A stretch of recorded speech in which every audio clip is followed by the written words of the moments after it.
আসসালামু আলাইকুম রহমতুল্লাহ বরকাতহু। পরম করুণাময় মহান আল্লাহ পাক রব্বুল আলামিনের নামে শুরু করছি নামাজ সম্পর্কে। বর্তমান পার্থিব জগতে সকল মুসলমানই জানে শরীয়তের আইন অনুযায়ী 5 ওয়াক্ত নামাজ আমাদেরকে আদায় করতে হবে। ইহা আমাদের উপর ফরজে আইন। সমগ্র কোরআন শরীফে কোথাও উল্লেখ নাই নবীর উম্মতের জন্য 5 ওয়াক্ত নামাজ আমি ফরজ করেছি। আল্লাহ কোনো জায়গায় বলেন নাই। কিন্তু বর্তমান আমাদের দেশের সমগ্র বিশ্বের মধ্যে 5 ওয়াক্ত নামাজ চালু আছে। এটা হলো প্রচলিত নামাজ। কিন্তু মহাগ্রন্থে আল কোরআনে কি বলেছে দেখা যাক। তাহলে প্রশ্ন হবে, আমরা নামাজ পড়ি কেন? 5 ওয়াক্ত যে নামাজ বা সালাত আমরা আদায় করি, এটা কোরআনে কোনো এক জায়গাতেই আমরা খুঁজে পেলাম না। আপনারা বর্তমানে এখন বিজ্ঞানের যুগ, মোবাইলের যুগ, রিসার্চের যুগ, একটা দেখুন, এত সময় ব্যয় করুন, তাহলে বুঝতে পারবেন। প্রশ্নের উত্তর হবে, নবীর হাদিস আছে বলে আমাদেরকে 5 ওয়াক্ত নামাজ পড়তে হয়। এই বিষয়ে অনেক ওলামায়ে কিরামরা ফতোয়া দিয়ে থাকেন যে 5 ওয়াক্ত নামাজ কোরআনেই আছে। এটা কিন্তু যারা বলেন তারা কিন্তু সম্পূর্ণ এটা মিথ্যা বলেন, এটা বানোয়াটি কথা, এটা ভ্রান্তি মত। আবার কেউ কেউ বলেন এটা কোরআনে নাই, ঠিক আছে, কিন্তু এটা নবী পাকের হাদিসে উল্লেখ আছে। আসুন ভাই, নবী পাকের হাদিসে যদি 5 ওয়াক্ত নামাজ থাকে সেটা মেনে নিলাম। এবারে বলুন, হাদিসের কথা সুন্নত না ফরজ না ওয়াজিব? আল্লাহ নবী পাক সাল্লাল্লাহু তাআলা আলাইহি সাল্লাম তিনার পাক জবানে যেটা বলেছেন সেটা হাদিস। তা সেটা হাদিস, সেটা সুন্নত হতে হয়, সেটা ফরজে আইন হয় কি করে? হাদিসে যদি প্রমাণ হয় তাহলে সেটাকে ফরজ না বলে সুন্নত মানাই আমাদের প্রয়োজন।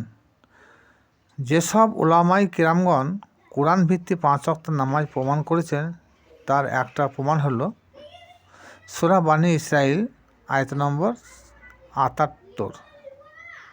এই আয়াতে মহান আল্লাহ পাক রব্বুল আলামিন বলেছেন, বিসমিল্লাহির রহমানির রহিম, আকিমিস সালাতা লিদুলিকি শামসি ইলা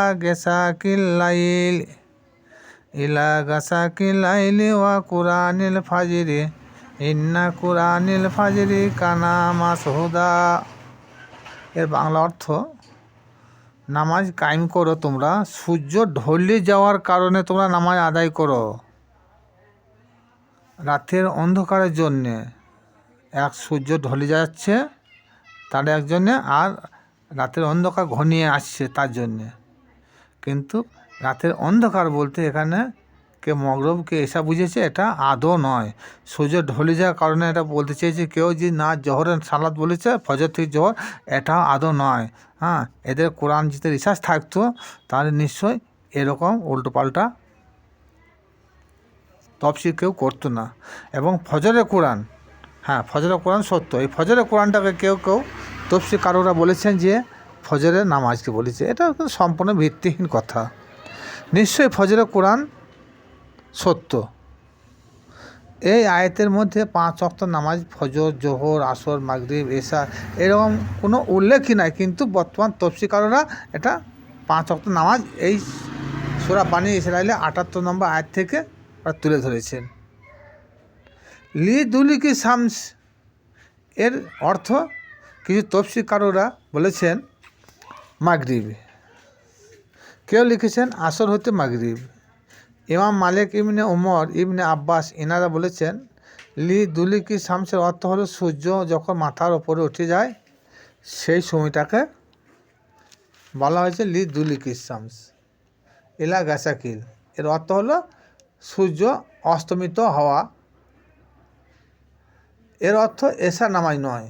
সূর্য অস্তমিত হয়ে যাওয়া বা ডুবে যাওয়া এটাকে এশার নামাজ বা মগরিব নামাজ বলা যাবে না। তফসিরকাররা বলেছেন গাসা খেলে অর্থ এশার নামাজ, কেউ বলছে মাগরিবের নামাজ। এটা সম্পূর্ণ ভুল তথ্য।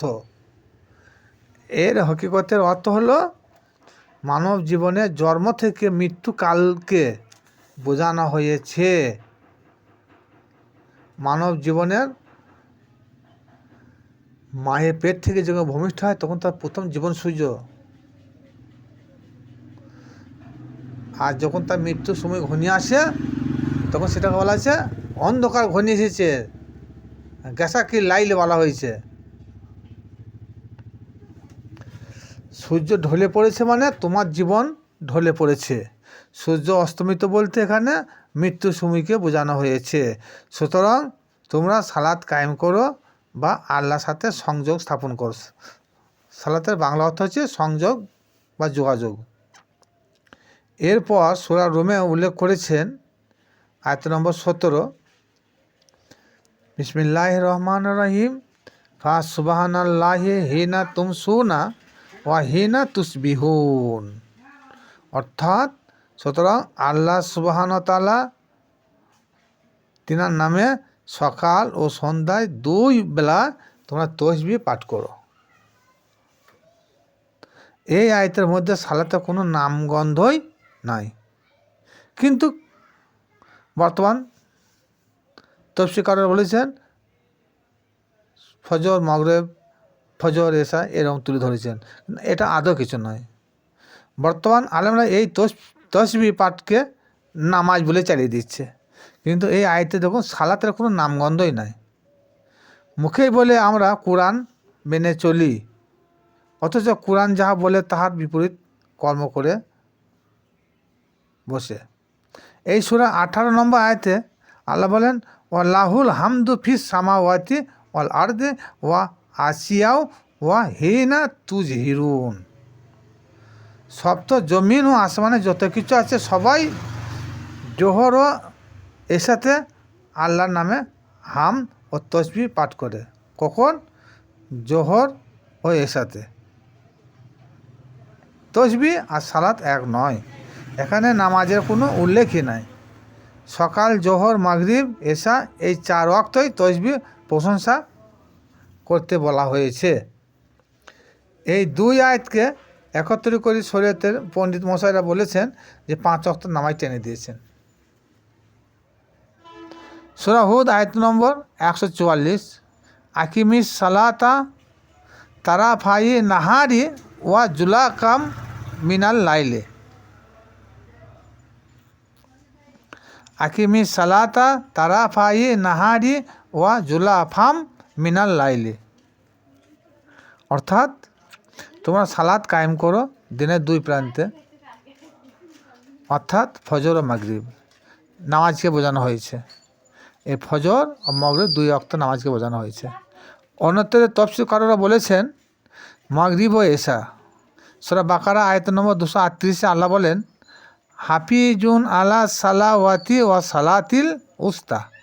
অর্থাৎ তোমরা সালাতের প্রতি যত্নবান হও, বিশেষত মধ্যবর্তী সালাত বা আসরের নামাজকে বোঝানো হয়েছে।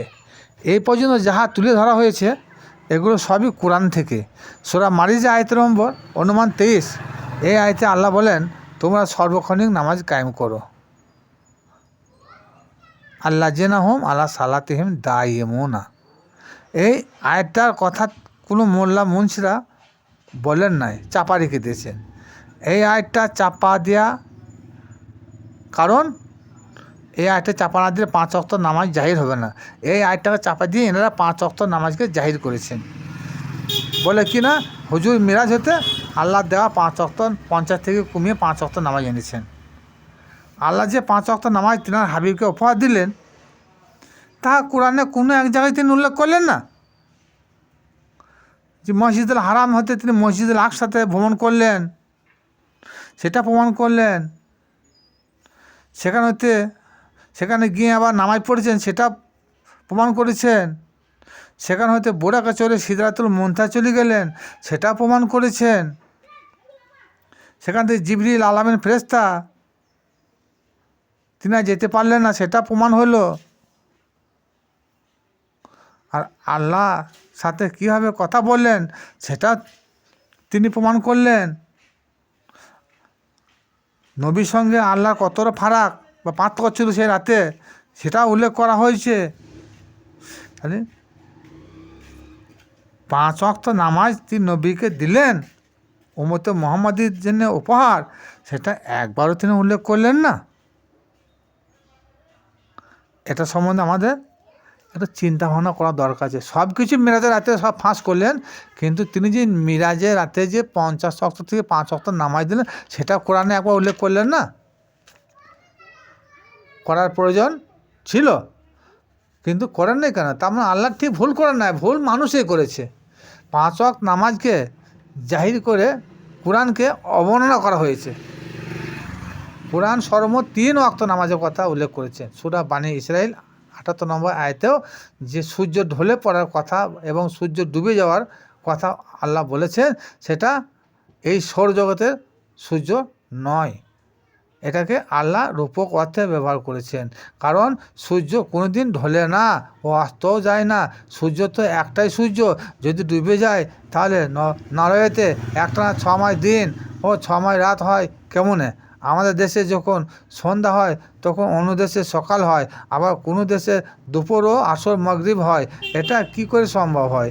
আল্লাহ বানী ইসরায়েলের আয়াতটা শুধুমাত্র ভারতের লোকের জন্য নয়, এটা সমগ্র বিশ্বের মানবের জন্য।